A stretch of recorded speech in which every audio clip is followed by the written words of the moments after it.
Hi, welcome back to flowing fizz. 2025க்கு பொங்கலுக்கு வர வேண்டிய படம் தான் அஜித்தோட விடாமுயற்சி, மகிழ் திருமேனி இயக்கத்தில். ஆனால் சில பல காரணங்களால அது போஸ்ட்போன் ஆகி மல்டி ஃபிலிம்ஸ் ரிலீஸஸோட இதுவும் ஒரு முக்கிய படமாக போராட்டத்தில் காம்படிஷனில் குதிக்காமல் எக்ஸ்க்ளூசிவாக சோலோ ரிலீஸாக இந்த படத்தை இன்னைக்கு February 6th ரிலீஸ் பண்ணியிருக்காங்க. பேசிக்கலி இந்த படம் வந்து கர்ட் ரசூல் கதாநாயகனாக நடித்த 1997 வெளிவந்த பிரேக் டவுன் படத்தோட ஒரு ரீமேக். அஃப்கோர்ஸ் ஒரு ஹாலிவுட் படத்தை இந்தியனைஸ் பண்ணி ஒரு இந்தியன் மூவியை ரிஜினல் லாங்குவேஜில் அதை உருவாக்க முற்படும் போது சில சினிமாட்டிக் லிபர்ட்டிஸ் எடுத்து கதையோட்டத்தில் சில இந்தியன் சென்டிமெண்ட்ஸ், லவ், ரொமான்ஸ், அது மாதிரி சில காட்சிகள், பாடல் காட்சிகள் அதெல்லாம் இணைச்சு கம்ப்ளீட்டாக ஒரு ஸ்க்ரீன் ப்ளே பண்ணியிருக்காரு. ரீசெண்டாக ஒரு இன்டர்வியூவில் டைரக்டர் மகிழ் திருமேனி சொல்லியிருந்தார், இந்த படக்கதையை பொறுத்த வரைக்கும் பொதுவாகவே அவரோட திரைப்படங்களை வைக்கிற படங்கள் தடயம், தடையற காக்க, கலகத்தலைவன், மேகமான் போன்ற படங்கள் எல்லாமே கதை பேசிக்கலி அவரோட தான் இருக்கும். இன்னொருத்தரோட கதையை படமாக்குறது இதுவே முதல் தரங்கிற மாதிரி மென்ஷன் பண்ணியிருந்தார். தவிரவும் அஜித் சார்ட்டேருந்து கால் வந்தது. அவர் வந்து ஒரு ஸ்டோரி ஐடியா வச்சுருந்தார். அதை பேஸ் பண்ணி தான் இந்த படம் உருவாக்கப்பட்டதுங்கிறதும் சொல்லியிருந்தார். ஸோ பிரேக் டவுன் படம் ஸ்ட்ரெயிட்டாக பேசிக்கலி அது வந்து ஒரு ரோட் ஃபிலிம். அதாவது ஒரு ஹஸ்பண்ட் ஒய்ஃப் ஒரு ஹைவேல ட்ராவல் பண்ணிகிட்ருக்காங்க காரில். அப்போது வந்து எதிர்பாராத விதமாக சில சோதனைகள் அவங்க சந்திக்க நேரிடுது. இவங்களை ஒன்றால் வாஷ் பண்ணிட்டுருக்கிற ஒரு கேங் வந்து அதெல்லாம் பின்னால் தான் குறிப்பில் வருது. சஸ்பென்ஸை மெயின்டைன் பண்ணியிருக்காங்க டைட்டாக. ஸோ இவங்க முதல்ல வந்து என் காரோட ஒரு சின்ன ஒரு இடிக்கிற மாதிரி வந்து ஒரு சின்ன கன்ஃபியூஷனை கிரியேட் பண்ணி அப்புறம் ஒரு ஹைவே மோட்டலில் ஸ்டாப் பண்ணும்போது ஒரு விழுந்துட்டு வம்பு சண்டைக்கு வந்து அது மாதிரி ஒரு கதையோட்டம் இருக்கும். ஒரு கட்டத்தில் ஒரு ட்ரக் வந்து ட்ரக் வரும், வந்து ஹெல்ப் கேட்கும், ஏதாவது ஹெல்ப் வேணுமான்னு கேட்கும். ஒரு ட்ரக் டிரைவர் வந்து கேட்பார்.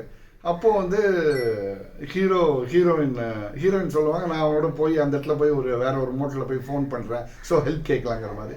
அவரும் வேறு வழி இல்லாமல் ஒத்துப்பார். ஸோ அங்கே போன அந்த படலத்தை தான் வந்து அவங்க கடத்தப்படுவாங்க. அதுக்கப்புறம் என்ன நடக்கிறது, அவரால் ஒய்ஃபை ரெஸ்கியூ பண்ண முடியுங்கிறது தான் படத்தோட க்ரக்ஸ். அதான் நாட். இதை வந்து டெவலப் பண்ணி ஆரம்பத்தில் அஜித் மற்றும் த்ரிஷா, அர்ஜுன் கதாபாத்திரம், அவங்க வந்து கயல், அவங்க 2 கதாபாத்திரங்கள் சந்திக்கிறாங்க. They fall in love. அதுக்கப்புறம் they get married. 12 years of matrimony. அதுக்கப்புறம் சில பல பிரச்சனைகள்னால அவங்களுக்குள்ள மியூச்சுவலாக பிரியலான்னு முடிவு பண்ணுறாங்க. ஸோ அந்த பிரிவினைவாதத்தை முதல்ல முன்னிறுத்தது வந்து கயல் தான், த்ரிஷா. ஸோ அவங்க ஃபாதர் வீட்டுக்கு கொண்டு போய் விடுற மாதிரி ஒரு சுச்சுவேஷன். ஸோ காரில் ஹைவேல ட்ராவல் பண்ண துவங்குறாங்க. அப்போ தான் அந்த பிரச்சனைகள் வருது. அப்புறம் வேற ஒரு கப்புள், அதில் கொஞ்சம் ட்விஸ்ட்லாம் கொடுத்து சில ஸ்கிரீன் பிளே சில மாற்றங்கள் செஞ்சுருக்காரு மகிழ் திருமேனி. அர்ஜுன் அவர் வந்து ரக்ஷித்துங்கிற ஒரு கதாபாத்திரம், அவரோட ஒய்ஃபாக ரஜினா காசன்ரா, அவங்க தீபிகாங்க ஒரு கதாபாத்திரம். ஸோ ஒரு தமிழ் ஸ்பீக்கிங் கப்புள் ஒரு ஸ்டோரில் மீட் பண்ணுற மாதிரியும் த்ரிஷாவை அவங்க மூலமாக அஜித் அவங்களோட அறிமுகம் வராரு. ஸோ அவங்களோட ட்ரக்கில் அவங்க போகிறாங்க, கார் பிரேக் டவுன் ஆனவங்க. அதுக்கப்புறம் தான் அவங்க காண போகிறாங்க. ஸோ அதை தொடர்ந்து நிகழ்வுகள், அப்புறம் அந்த ஒரு tension fill sequences, action blocks, car chase, fights, அப்புறம் ஃபைனல் கிளைமேக்ஸ் எல்லாமே இந்த படத்தை ஒரு விறுவிறுப்பான நெயில் பைட்டிங் ஆக்ஷன் த்ரில்லராக நமக்கு தென்படுது. அஜித் பொறுத்த வரைக்கும் அவருக்கு உரித்தான சில ட்ரேட்மார்க் பிராண்டட் மேனரிசம் உண்டு, ஸ்டைல் உண்டு. அது எல்லாமே அவர் வந்து ஃபுல்ஃபில்லிங்காக அழகாக இந்த படத்துலையும் பண்ணியிருக்காங்க. ஸோ த்ரிஷாவும் அவங்க பங்குக்கு அழகு பதுமையாக வந்து நடிப்பில் சில இடங்களில் முத்திரை பதிச்சிருக்காங்க. ஸோ படத்தோட சர்ப்ரைஸ் பீஸ் வந்து அர்ஜுனோட கதாபாத்திரம் தான். ரக்ஷிக்குங்கிற கதாபாத்திரத்தில் வந்து கலக்கிறாரு. ஆக்ஷன் கிங்கிலி அவர் ஒரு காலத்தில் ஹீரோவும் பிரபலமாக வளம் வந்தவர். ஸோ இந்த படத்தில் ஒரு வித்தியாசமான கதாபாத்திரத்தில் வந்து அவர் நடிச்சிருக்காரு. ஸோ நடிப்பு முத்திரையும் பதிச்சிருக்காரு. ஆக்ஷன் சீன்ஸ்லையும் அவர் நல்லாவே பரிமளிக்கிறாரு. இது மாதிரி போகிறதே கடைசியில் அந்த பசில் எப்படி சால்வ் ஆச்சு, யார் இந்த கடத்தலுக்கு பின்னணி, இதில் யாரையெல்லாம் இன்வால்வ்டு, ஏன் இப்படி பண்ணாங்க, ஹீரோவால், அதாவது நம்ம பட ஹீரோ அஜித்குமாரால் அவங்கள த்ரிஷாவை மீட்க முடிஞ்சுதாங்கிறது தான் படத்தோட கிளைமேக்ஸ்.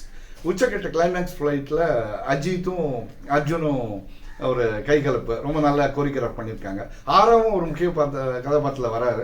அவர் அர்ஜுனோட அஜித் சண்டை போடுறதுக்கு முன்னால் ஆரவோட ஒரு ஃபைட்டு, அதுவும் மக்களமாக ரஜினா கசன்ராவும் அந்த ஃபைட்டில் பங்கு பெறாங்க. ஸோ அது கொஞ்சம் டிஃப்ரெண்ட்டாக பண்ணியிருக்காங்க. ஸோ கடைசி ஃபைட்டு நமக்கு வந்து வேற ஒரு படக்காட்சி நினைவுக்கு வருது. முரட்டுக்காலைன்னு பல வருஷங்களுக்கு முன்னால் வெளிவந்த ஒரு படம். ரஜினிகாந்த் ஜெய்சங்கர் அதில் வில்லனை அறிமுகமானார். கடைசி கிளைமேக்ஸ் ஃபைட்டில் ஜெய்சங்கரும் ரஜினிகாந்தும் ஃபைட் பண்ணும்போது ஜெய்சங்கர் வந்து ஒரு வித்தியாசமான நகர்கள் மூமெண்ட்ஸ் மட்டும் அவரோட ஸ்டண்ட் ஸ்டைலில் வந்து கவருவார். கடைசியிலையும் அந்த ஃபைட் முடிவில் கூட ஹீரோட்ட அவர் வந்து ரஜினிகிட்ட வந்து அவர் தோற்று போய் அடி வாங்கி சாகிற மாதிரி இருக்காது. ஒரு ஸ்டேஜுக்கு அப்புறம் ஒரு ஈக்குவலாக 2 பேரும் ஃபைட் பண்ணிட்டே போகும்போது அவரே ஒரு கன் எடுத்து சுட்டுப்பார். ஸோ அதை நினைவுபடுத்துகிற வகையில் எப்படி அந்த காட்சி சண்டை காட்சியில் ரஜினிகாந்துக்கு முன்னாலேயும் ஜெய்சங்கர் தனியாக மனசில் பதிய அளவுக்கு தன்னோட ஃபுட் பிரிண்ட்டை பதிச்சிருந்தாரோ, இந்த படத்துலையும் அஜித்தோட அந்த ஃபைனல் கிளைமேக்ஸ் ஃபைட்டில் அர்ஜுன் வந்து தன்னோட முத்திரையை பதிக்கிறாரு. குறிப்பாக சொல்லணும் அவரோட ஃபுட் ஒர்க்.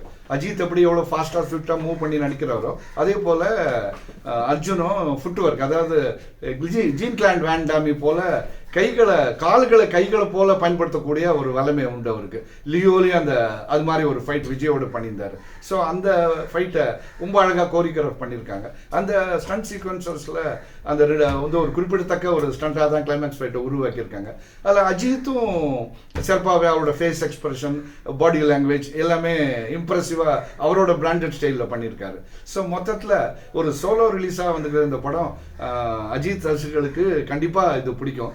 ஒரு ரீமேக்குங்கிற ஒரு பாயிண்ட் இருந்தால் கூட அவருக்கு உரித்தான சில ட்ரேட்மார்க் சீக்வன்சஸ்லாம் கன்சியூவ் பண்ணி கிராஃப்ட் பண்ணி மவுண்ட் பண்ணி எல்லாரும் பார்த்து ரசிக்கிறவங்களுக்கு ஒரு விறுவிறுப்பான தில்லரை மகிழ்ச்சிருமேனி உருவாக்கியிருக்காரு. ஸோ லைக்கா ப்ரொடக்ஷன்ஸ் வந்து ஒரு பட்ஜெட்டை கன்ஸ்டன்ட்டே வச்சுக்காம பெரிய லெவலில் ஃபுல்லாகவே ஷார்ட் அப்ராட் அழகாகவே காட்சிகளை அமைச்சு எடுத்து நமக்கு ப்ரெசென்ட் பண்ணியிருக்காங்க. ஸோ ஒரு குட் டைம் பாஸ், ஒரு ஆக்ஷன் பேக்டு என்டர்டெயினர்னு சொல்லலாம். வெல் ஃப்ரெண்ட்ஸ், இந்த படத்தை பற்றி டிஸ்கஷன் உங்களுக்கு பிடிச்சிருந்தா ஷேர் பண்ணுங்கள், லைக் பண்ணுங்கள், சப்ஸ்கிரைப் பண்ணுங்கள். பாய்.